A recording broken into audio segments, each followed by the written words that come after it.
So one thing about these stocks is that if I were to sell them, this would be the starting point.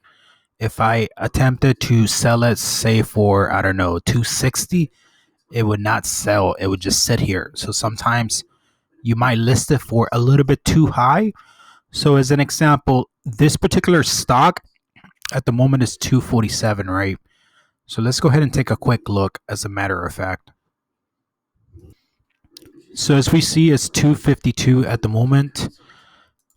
Here on Yahoo Finance, it's 252 as well.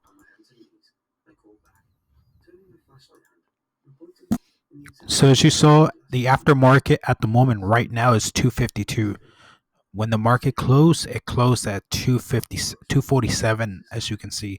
So it closed for less.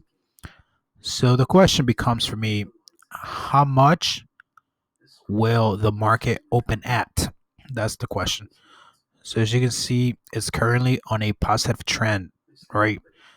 So, a lot of the times I do not try to study the chart. It just depends if you have the time. So, as an example, what I do is estimate.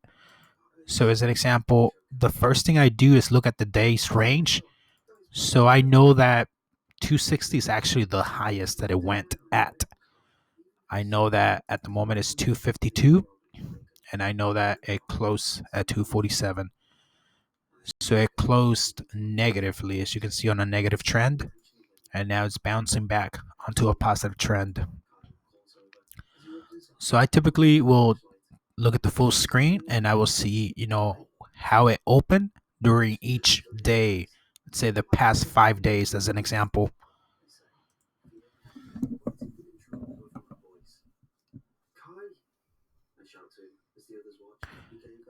What we are attempting to do is to purchase before pre-market. So pre-market is before the market opens at 9 a.m.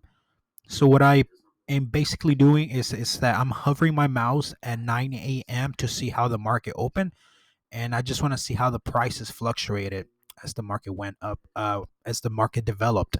So as you can see, this is 9 a.m. It was 261, as you can see on the right side, and then as you follow, throughout the day, you will see that there was a big increase right here. You see this at 10 a.m. and then it just came down.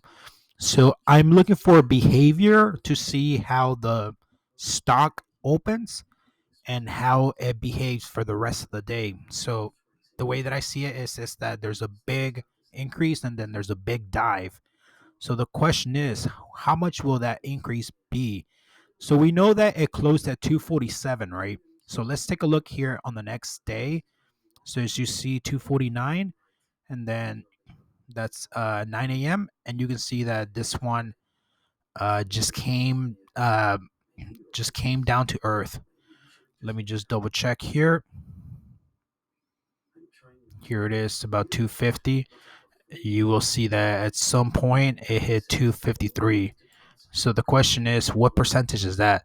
But the way that you can think about it is that you estimate. So you say for yourself, it went up 253. So that's about 3 cents difference. So you have to, use it in those terms, simplify it for yourself.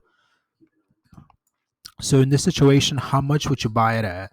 So say that you want to buy 5 stocks and you want to determine how much would be your buy-in price. So as you see, I went back a few more days. So I just clicked and moved it over to the right side. I'm just trying to see the behavior of how the stock behaves when the market opens. That will tell me whether if I should, overestimate or underestimate the stock. Sometimes I don't get it right, as you see, sometimes, stocks do a lot worse. You try to be, overly generous. So what we do is that we place strategies with uh, prices that we believe will hit. So one thing about this one is that we know it hit 260, right? So what I will do is that I will try to sell my stock at around 254. That's what I will sell it for. So whenever I sell it, that's what I will sell it for, 264.